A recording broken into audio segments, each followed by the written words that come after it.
Hola amigos, el día de hoy vamos a abordar un tema que me parece a mí, a lo mejor estoy equivocado, tengo la vaga impresión de que poco se ha tocado en la literatura ajedrecística y es el tema del tablero.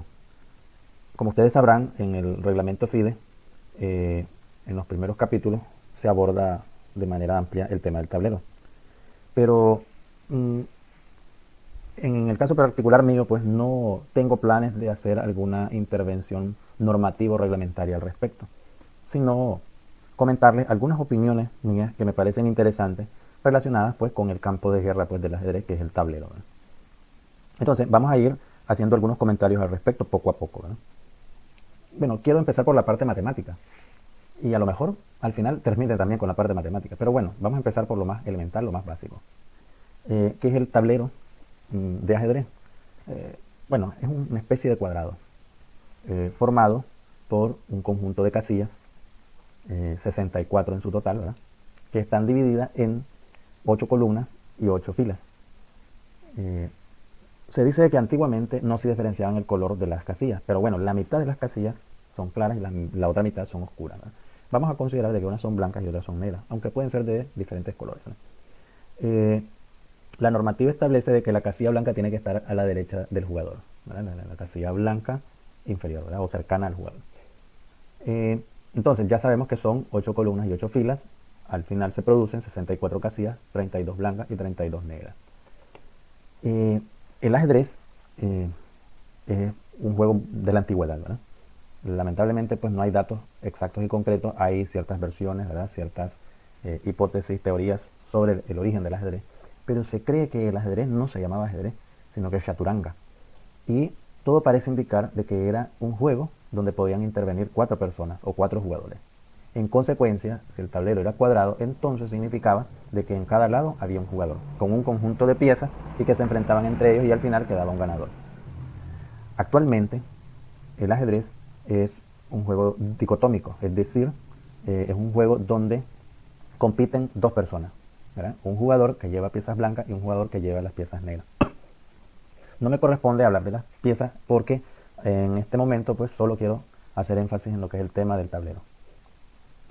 Entonces, ya sabemos pues de que en la parte matemática, ¿verdad? Es un cuadrado que está formado por 64 casillas, 34 blancas, 34 negras, en 8 columnas y 8 filas. Pero, bueno, eh, como bien les decía, ¿verdad? La mitad pues de estas casillas son blancas y la mitad son negras. Como los contendientes son 2, entonces podemos deducir, ¿verdad?, de que hay un enfrentamiento entre 2 bandos y al final uno tiene que salir ganador, pues. Pero bueno, los que ya jugamos ajedrez sabemos que también al final puede la partida quedar empate o tabla, ¿no? Vamos a hablar un poco sobre las columnas. Las columnas están ubicadas de manera vertical. Hay 8 columnas y las columnas, según el reglamento, ¿verdad?, están nombradas por letras. De izquierda a derecha, ¿verdad? A, B, C, D, E, F, G y H. Entonces son 8 columnas. Pero estas columnas que tienen por nombre letras, ¿verdad? Y que sirven para definir las coordenadas y poder llevar a cabo el sistema algebraico a través de la nomenclatura que nos permite escribir las partidas del ajedrez, vamos a ponerle nosotros algunos nombres interesantes para poder saber qué significan estas columnas a la hora de jugar. Vamos a llamar a algunas columnas, por ejemplo, columnas laterales o bien las columnas que orillan el tablero, ¿verdad? En este caso serían las columnas laterales, ¿verdad? La columna A y la columna H. Se cree que son columnas que generan bastante debilidad para la movilidad de las piezas. Las orillas normalmente no son atractivas para los jugadores ni para la estrategia general del ajedrez. Pero también podríamos considerar de que hay columnas que son columnas de flanco.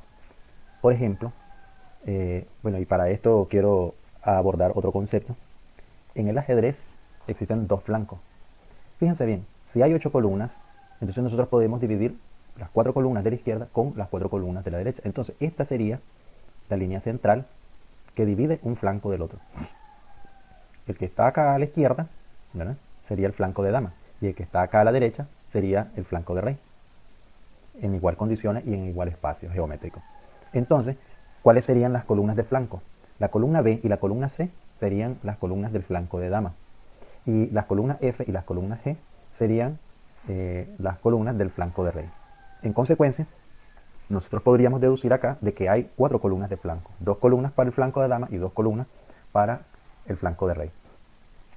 Y están las columnas centrales, ¿verdad? Que son las columnas del centro, que son, por así decirlo, las columnas más importantes a la hora de desarrollar una partida de ajedrez, que son las columnas D y la columna E. Las columnas centrales son las columnas donde están las piezas más importantes del ajedrez, que son la dama, que es la pieza más poderosa, y el rey, que es la pieza que le da el sentido pues, al juego del ajedrez. Si ustedes observan, las columnas de flanco pertenecen a las piezas menores y las columnas laterales pertenecen a piezas mayores, que son las torres. Ahora bien, ya hemos abordado el tema de las columnas. Ahora tenemos que hablar sobre el tema de las filas. Entonces, ¿qué podemos hablar de las filas? Bueno, hay 8 filas y van enumeradas del 1 al 8. El reglamento FIDE establece de que cada fila tiene como nombre un número. Primera fila, segunda fila, tercera, cuarta, quinta, sexta, séptima y octava fila. Del 1 al 8. Igual que con las columnas, nosotros acá podemos repartir de las 64 casillas, 32 para las blancas y 32 para las negras. En cuanto a bando, no en cuanto a color. Entonces, aquí habría una línea divisoria que le vamos a llamar nosotros que esta es la frontera de los bandos. Todo el terreno que está de esta línea intermedia para abajo, es decir, las filas 1, 2, 3 y 4, es terreno de las blancas.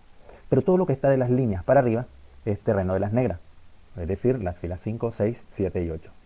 En consecuencia, esta es la línea fronteriza. Toda pieza blanca que suba de esa línea fronteriza ya está gobernando espacios invasivos para el bando de las negras. De manera opuesta, podríamos nosotros decir de que toda pieza negra que ya esté de la línea divisoria, es decir, de la frontera hacia abajo, en otras palabras, en las líneas 1, 2, 3 o 4, entonces ya podríamos decir que son piezas que están robando el espacio a las blancas y que ya son acciones invasivas, ¿verdad? Pero cada fila también tiene su significado, ¿ya? Normalmente, las últimas filas son las filas en las que se ocupan normalmente y en la posición inicial las piezas más fuertes del ajedrez. Ahí están las piezas menores, las piezas mayores y el rey. En las segundas filas, es decir, la segunda y la séptima, es donde están las piezas con el menor valor, que son los peones. Pero también es la fila donde hay mayor cantidad de piezas de un mismo tipo. Hay 8 peones. Si ustedes observan, solo hay un rey, una reina, 2 torres, 2 caballos, 2 alfiles, pero hay 8 peones por bando. O sea, los peones son la pieza más numerosa del ajedrez. Entonces, normalmente gobernar, ya sea con una torre o con una dama, estas filas es algo bastante estratégico, algo bastante importante. Aquí quiero hacer una salvedad interesante. Las primeras y segundas filas tienen bastante relación. ¿Por qué? Porque, por ejemplo, la segunda fila tiene bastante relación con la octava. ¿Por qué? Porque los peones, al llegar a la última fila, pueden promocionarse y se puede pedir otra pieza. Es decir, el peón se convierte ya sea en una pieza menor o en una pieza mayor. De manera inversa, las negras, cuyos peones están en la séptima fila, si estos peones avanzan y llegan hasta la primera fila, ellos pueden también promocionarse y convertir el peón en una pieza menor o una pieza mayor. En consecuencia, las primeras filas están íntimamente relacionadas con las segundas filas. Pero acá viene otro dato interesante. Ya vienen las filas centrales. La fila 3 y 4 son las que preparan normalmente los desarrollos y los ataques que se dan en un flanco y otro. Normalmente la fila 3 y 4 para las blancas permiten armar o montar la estrategia, el desarrollo de las piezas. Normalmente estas casillas se ocupan en abundancia en la fase de la apertura. Igual podemos deducir también por parte de las negras en el caso de las filas 5 y 6. En la apertura, la mayor cantidad de piezas, ya sean peones, piezas menores e incluso una que otra pieza mayor, también puede ser ocupada por estas filas. De hecho, el objetivo es preparar las condiciones para hacer un ataque importante hacia el bando contrario, ¿no? Pero ya sabemos que cuando nosotros pasamos la línea fronteriza, ya estamos invadiendo el campo contrario y estamos generando ventaja. Pero bueno, en el tablero hay también un tema interesante, o un subtema pues interesante que a mí me llama bastante la atención, que tiene que ver con las diagonales. Uno se tiene que preguntar cuántas diagonales tenemos nosotros, ¿verdad? Entonces, nosotros podríamos decir pues de que, por ejemplo, hablemos de las diagonales blancas, ¿verdad? Las diagonales blancas que están inclinadas hacia la izquierda serían 7 diagonales, ¿verdad? Pero a su vez, ¿verdad? Tendríamos nosotros 6 diagonales inclinadas hacia la derecha. Miren qué interesante, ¿verdad? Estamos hablando de las diagonales blancas, ¿verdad? Tenemos nosotros 7 diagonales inclinadas hacia la izquierda. Están 2 diagonales pequeñas, 2 diagonales medianas, 2 diagonales blancas y la diagonal principal, que es la mayor, ¿verdad? Que va desde A8 hasta H1. Tiene 2, 4, 6, 8, tiene 8 casillas. En cambio, ¿verdad? Las diagonales que están inclinadas hacia la derecha, ¿verdad? Ahí tendríamos nosotros 2, 4, 6 diagonales, ¿verdad? 2 diagonales medias y aproximadamente 4 diagonales grandes. Entonces, como podrán ustedes observar, las diagonales son gobernadas por la estructura de peones, por los alfiles y por la dama. Pero las piezas que magistralmente dominan las diagonales son los alfiles. En consecuencia, cuando los alfiles gobiernan las diagonales grandes, están generando un dominio de una gran cantidad de casillas del tablero del ajedrez. Y vamos a poner ejemplos prácticos, ¿verdad? Supongamos nosotros que tenemos, no sé, a un alfil que está, por ejemplo, en su casilla inicial. Por ejemplo, el alfil de C1. El alfil de C1 tiene aproximadamente 8 casillas activas, ¿verdad? De las 8 casillas son 7 casillas motoras, ¿verdad? Y una casilla estática, ¿verdad? Vamos a poner ejemplos claros, ¿verdad? El alfil, si está en C1, ¿verdad? Entonces se puede mover hacia B2, hacia A3. Ya llevamos 2 casillas móviles o 2 casillas motoras, ¿verdad? Pero también lo podemos mover a D2, E3, F4, G5 y H6. Aquí tendríamos 5 casillas móviles o 5 casillas motoras, más estas 2 serían 7, más la casilla estática, que es donde la pieza está. Entonces tenemos un total de 8 casillas, ¿verdad? Pero ahora vamos a suponer que este alfil lo ponemos en D4. En D4 ya cambia la geometría del mismo. Aunque su función es la misma, seguir moviendo en diagonal, pero acá la generación de espacio es más grande. Si ustedes observan, ya se puede mover hacia acá, hacia acá, hacia acá y hacia acá, ¿verdad? Entonces ya tendríamos aproximadamente 3, 6, 9 y 4, 13 casillas motoras y una casilla estática. La cantidad de casillas que domina ya el alfil ya aumenta. ¿Esto qué mensaje nos da? De que los alfiles tenemos que ubicarlos normalmente en las diagonales más grandes. Ahora vamos a pasar al tema de las coordenadas. Si ustedes se fijan, las columnas están nombradas por letras y las filas están nombradas por números. ¿Qué implicancias tiene esto? De que al final todo el tablero es un plano cartesiano donde hay X y Y. Entonces, significa que cada cuadro o cada casilla corresponde a una coordenada específica. Por ejemplo, esta que estoy apuntando con el cursor es la casilla E4. Si ustedes se fijan, A, B, C, D, E, nosotros corremos 1, 2, 3, 4. Entonces, esta es la casilla E4. Aquí podemos decir nosotros que esta es la casilla B7. A, B, 1, 2, 3, 4, 5, 6, 7. Esta es la casilla B7. La casilla G2, la casilla E6, H8, A4, F5, D1, C5, H3, E8 y así sucesivamente, muchos ejemplos más, ¿verdad? Pero ¿qué tiene que ver esto con el tema del tablero, ¿verdad?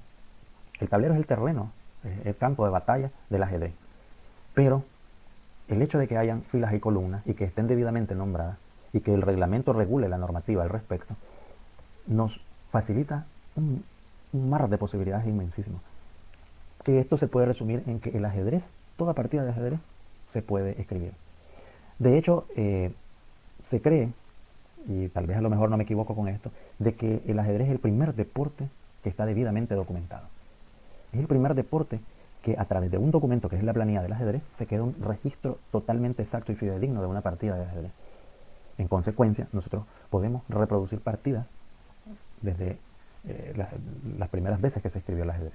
Claro, han habido nomenclaturas o sistemas o notaciones diferentes a medida que iba pasando el tiempo. En la actualidad solamente está legalmente constituido el sistema algebraico al respecto. Pero también esto nos genera una profundidad matemática interesante. En el plano cartesiano, Las coordenadas se extienden desde A1 hasta H8. Y esto significa de que hay 64 casillas y que estas 64 casillas generan un factorial que desborda todas las cantidades matemáticas que podríamos nosotros imaginarnos. Algunos expertos matemáticos han afirmado de que la cantidad de variantes del ajedrez o el factorial que genera la funcionalidad de las piezas del ajedrez supera al número de granitos de arena que tiene el planeta y supera a su vez la cantidad de átomos que hay en el universo. Es una cantidad exorbitante al respecto. Pero bueno, este es el bagaje matemático que genera el estudio del ajedrez. Ahora bien, quiero terminar este video hablando sobre las regiones del tablero del ajedrez. Y bueno, al respecto, bueno, si hablamos de regiones, todo el campo de batalla, desde A1 hasta A8, H8 y H1, todo esto es el campo de batalla. Se cree que las piezas que han sido capturadas ya pasan a una zona exógena del tablero, es decir, ya se retiran del tablero. Pero bueno, hablemos entonces de las zonas. Está la zona central, ¿verdad?, que a la que nosotros le llamamos el centro, que son estas 4 casillas, ¿verdad? Estamos hablando de D4, D5, E4 y E5. Estas son las casillas centrales. Normalmente el estudio de las casillas centrales son vitales para prácticamente todas las fases de la partida. Normalmente en la teoría de apertura, ¿verdad?, precisamente hay una hipótesis, que es la hipótesis de la teoría del centro, que establece que ambos bandos deben tener dominio sobre estas casillas centrales. Es por eso que la teoría de las aperturas están definidas por el primer movimiento, ¿verdad? Normalmente E4 o D4, que son los peones centrales.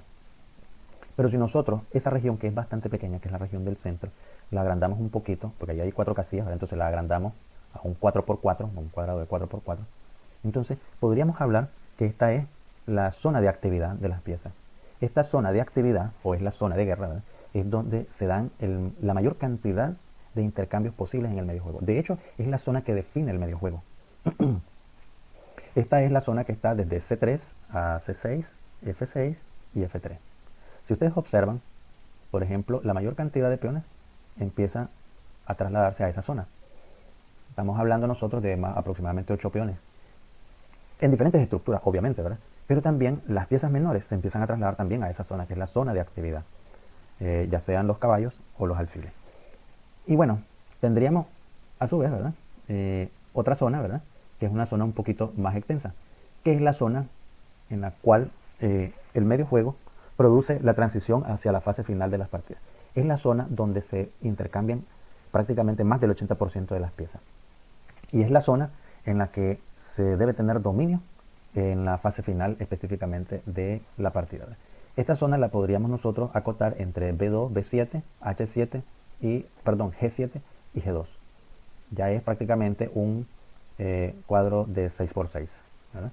Un cuadrado de 6. Es una región bastante grande que deja ya solamente los costados y las orillas del tablero. Entonces, hasta el momento, pues, hemos estado abordando el tema del tablero y las diferentes ideas u opiniones que a lo largo de los años he tenido, ¿verdad?, estudiando el ajedrez. Espero no les haya aburrido y bueno, solamente me resta decirles pues que de parte del Club Santana de Chinandega, Nicaragua, decirles muchas gracias.